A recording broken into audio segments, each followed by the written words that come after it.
In this video, I'm going to show you how you can create a user on Windows 11. The first thing that you need to do is left click on the Windows icon and type settings. And now hit enter on your keyboard. Then click on accounts, click on family and other user,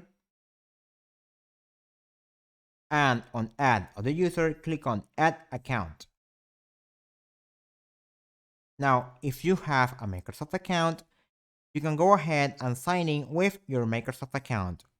If you don't have a Microsoft account, simply click on I don't have this person signing information. Now on here, if you don't have a Microsoft account, you can go ahead and create a new Microsoft account. But if you don't want to create a Microsoft account or you just don't want to sign in with a Microsoft account, simply click on add a user without a Microsoft account. Now on here, you need to name the user that you are creating.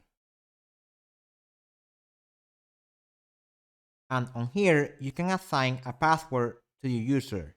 This way, your user will be more secure.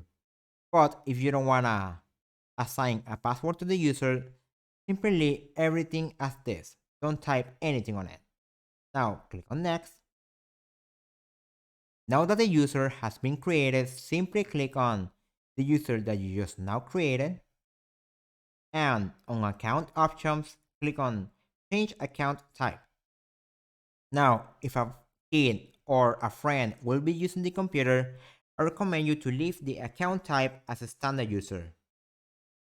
What this will do is that it will limit some of the functions on your Windows computer. Otherwise, to remove the restrictions and have full control on your user, change the account type from standard to administrator. Okay. And that's how you can create a user on Windows 11. If the tutorial was helpful, please consider subscribing to the channel for more tutorials like this one. This is Chris J Technology and I'll be seeing you on the next video. Have a good day.